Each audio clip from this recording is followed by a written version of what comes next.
Hugas ngayon mga kababayan si Attorney Harimao. May mga dokumento kasi mga kababayan na nadiscover doon sa raid na ginawa ng PAOK sa Pogo compound po sa Porac, Pampanga. Yan mo yung report ng GMA. Mga dokumentong pirmado ni Attorney Harry Roque na discovery din sa Porac, Pogo compound. Tapos todo deny po siya, no? Si Attorney Harry Roque. Mga dokumentong pirmado. Nagbabagang mga balita at pagtalakay sa mga isyu na lipunan. Bulsa, opinyon, para at paglalantad sa katotohanan. Bulsa, what you see is what you get. Unisan.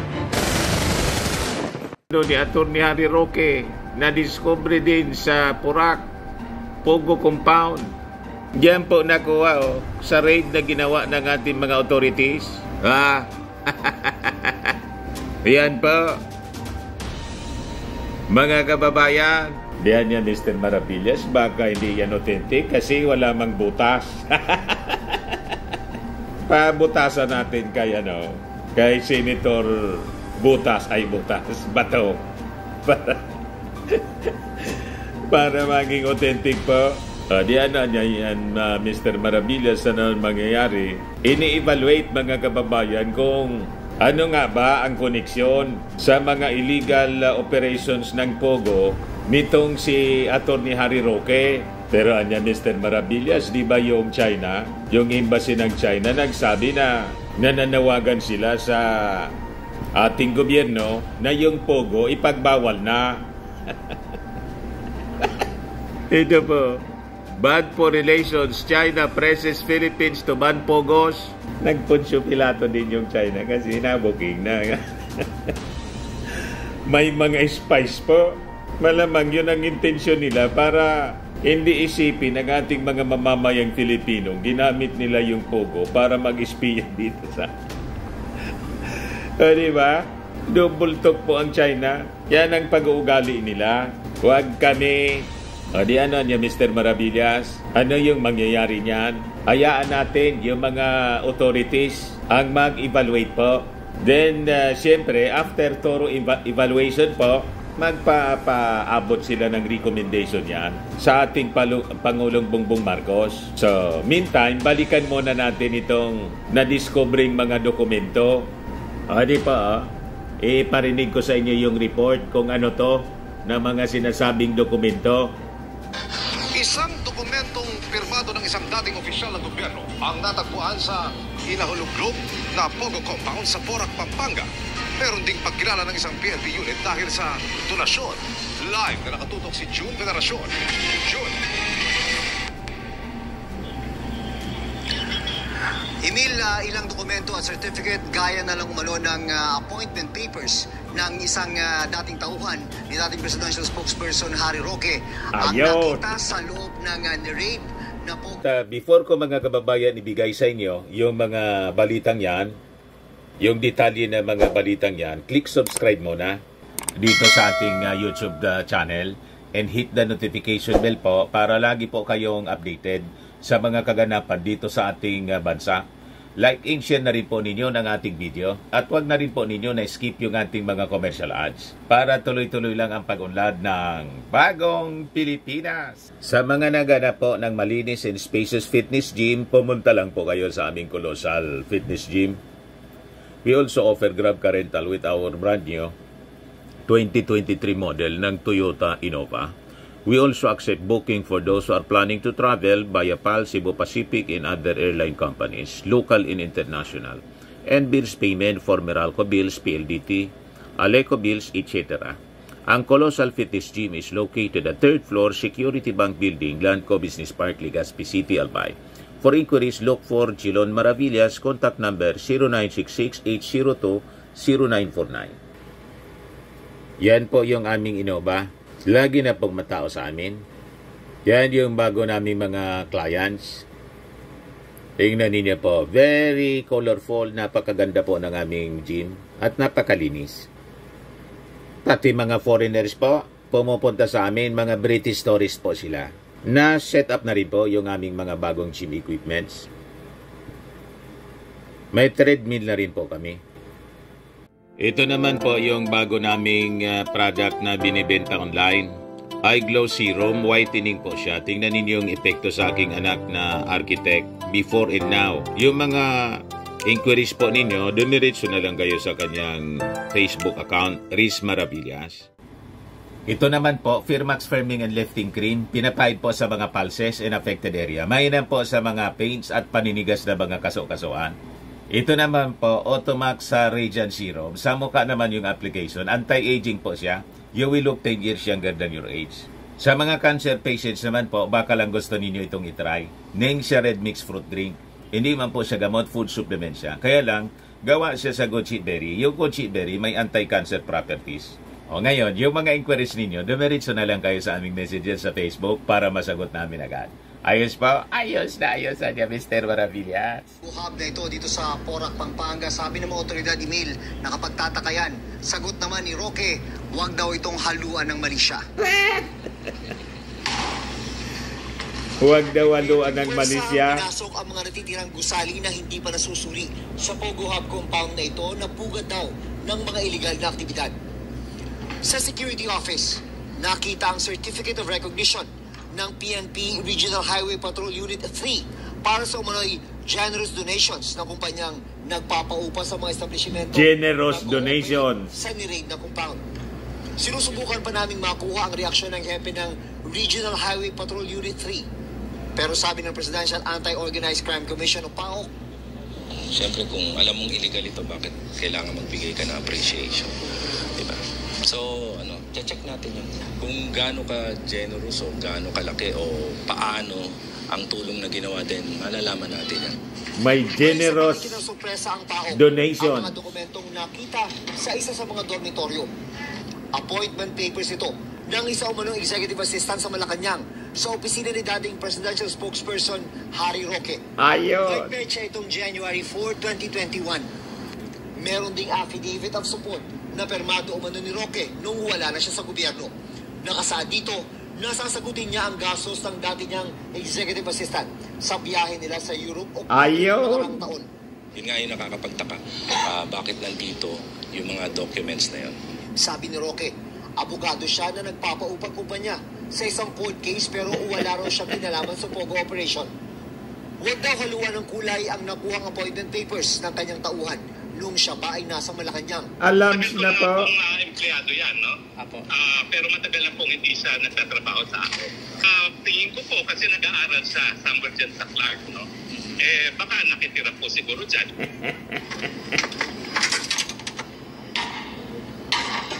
Sa isa pang gusali, nakuha ang mga latigo na pinaniniwalaang ginagamit sa pag-torture sa mga empleyado. May mga latigong nakuha po. Tinatagpo ang mga gamit na pang text blast o pagpapadala ng maramihang message ng mga scammer.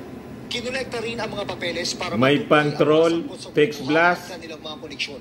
Sa isang pahayag, umapila ang Chinese Embassy sa gobyerno ng Pilipinas na iba na ang Pogo. Wala ang nilang basihan ang mga paratang na nag-uugnay sa China sa operasyon ng Pogo. Mahigpit daw na ipinagbabawal ng mga batas sa China ang anumang uri ng sugal. At meron anilang ebidensya na nagsasangay ito sa iba pang krimen tulad ng kidnap, ransom, human trafficking at murder. So yun po mga kababayan, ang report ng GMA. So nagtaka pa kayo mga kababayan kung bakit po lumakas yung Pogo operations during the time of Maudigs. At talagang nagfiesta sila ngayon. Nagfiesta sila noon pala. O ngayon, kasi nagkakabukingan na po with the operations na ginagawa ng PAOK, biglang nagpalabas po ng statement yung Chinese Embassy para mag-Poncio Pilato. Sabi niya, no, report mga kababayan ng Inquirer. Beijing urged Manila on Friday to immediately ban online gaming operations, saying these were a social ill that was harming the interests of both countries and were being linked to baseless accusations and smears against China. Nabuking kasi po mga kababayan, kaya nagpunsyo Pilato yung China. Pero anya Mr. Maravillas, anong mangyayari doon sa mga documents na nadiscover? May pirma si Atty. Harry Roque. Hayaan muna natin yung ating mga authorities. Maglalabas na lang po ng official statements yung PAO. May pananagutan ba si Atty. Harry Roque? Tama po? Gaano kalalim kung may involvement siya? Gaano kalalim ang kanyang involvement sa operations ng POGO, illegal operations ng POGO dito sa ating bansa? Yan ang hihintayin po natin mga kababayan. Ayaw naman po natin na maghaka-aka. Tama ba? O magpalabas ng kung anong mga insinuations. Mas maganda, official statements po mula sa ating mga authorities. Kung may pananagutan ba si Harry Roque, edi face the music. Tama? Para niya Mr. Maravillas, nakikita ko na ang mga susunod na pangyayari. Baka maharap din sa kaso. Yan ang hanap nila po, mga kababayan. Matulad na kay Maudix. Si Maudix sa ICC. Tapos yung kaibigang si Pacquiao sa Amerika, pagkatapos dito sa local court, wanted na. Baka niya Mr. Maravillas with his evidence na mga documents na na-discover ng ating mga authorities. Ang susunod na niyan si Atty. Harry Roque. Tingnan natin mga kababayan kung papunta doon ang direksyon. O ngayon, tungkol naman po kay Pacquiao, ito ngayon yung mga latest na balita. Yung mga pulis po na naatasan na mag-serve po ng warrant of arrest kay Pacquiao, na-relieve po sa kanilang posisyon. Ano niya Mr. Maravillas yung nangyari? Tingnan natin dito sa balita, bakit nagkaganon? Ito po, Cops in Quiboloy arrest try, relieved from post. Ngayon pa lang po. Bakit naman niya Mr. Maravillas nagkaganon? Parang lumalabas na mali pa yung ating mga kapulisan. Under order sila na iserve yung warrant of arrest. Alamin muna natin mga kababayan yung kwento kung bakit ba nagkaganon. So sabi dyan, several police personnel including 3 officials have been relieved from their post as the Philippine National Police investigates the alleged violations during the serving of an arrest warrant against fugitive televangelist Apollo Quiboloy. May reklamo kasi. Nagreklamo si dating Pangulong Digong. Sumobra daw. Overkill. O di ngayon, para fair, siguro ito na ang ginawa na aksyon ng pamunuan ng PNP para walang masabi. Di i-relieve natin na niya yung mga involved na police, magsagawa tayo ng investigasyon. Ayos lang po yon. Sabi ko nga, sa susunod, para hindi na mabulabog, isang squad lang ng NBI. Ang mamuno po, si bagong appointed na NBI director na si retired Judge Jaime Santiago. Kasi yun po, sharpshooter yun po. At saka judge, alam ang batas. Tama? Walang reklamo sila. Bakit niya binigyan mong emphasis, Mr. Maravillas, yung pagiging sharpshooter? Yun ang talagang abilidad nun eh. Sinasabi ko lang na sharpshooter si SPO4 dati, Jaime Santiago. Pero hindi ko man sinabi na shoot to kill. Kasi walang policy ganon ang ating gobyerno. Ang may ganong order noon, si Maudix. Pero ngayon, wala ngang namatay po, walang nagpaputok, may reklamo siya. Overkill daw, mga kababayan, sumubra. Pero nang mamatay yung 20,000 na mga suspected drug courier, walang overkill. Yan ang problema dito mga kababayan sa mga taga Finta Kingdom. Masyadong entitled po. O ngayon, may violation yata ng kanilang karapatan. Pero nung panahon ng drug war, walang na-violate po. Ayos na ayos lang po yung EJK. So sabi dyan sa balita, speaking to reporters on Friday at Camp Crami, in Quezon City, PNP spokesperson Police Colonel Jane Fajardo said, the officials who were part of the police team that attempted to serve the warrant of arrest against Kibuloy were administratively relieved from their post. Tinanggal po. Bakit? Inutusan lang anya naman kami. Hindi man kami pupunta doon ng isang batalyon, 2 batalyon. Kung walang nag-utos sa amin. Pero ganun talaga po eh. So yung mga nirelieve na mga officials po ay sina Police Regional Office 11 Director Police Brigadier General Aligre Martinez, PNP Directorate for Operations Head Police Major General Ronald Lee, and Intelligence Group Director Police Colonel Edwin Portento. Talaga niya, Mr. Maravillas, very influential si Pacquiao. Relieve agad yung mga opisyal. May-ari po ng universe.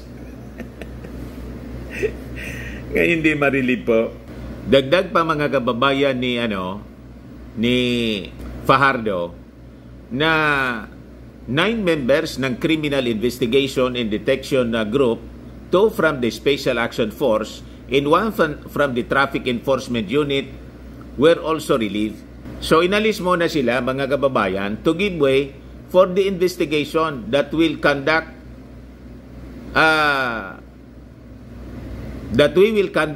para ma-determine kung may mga lapses, may excessive force, or if there was negligence of supervision po. So pag hindi naman po na wala namang nakitang lapses at na-assess na po na tama lang yung puwersa na pinadala, ibabalik man lang nga sila, sigurado. Kaya lang ginawa ito mga kababayan para wala nang masabi sila. Pero niya, Mr. Maravillas, lagi yan may masasabi.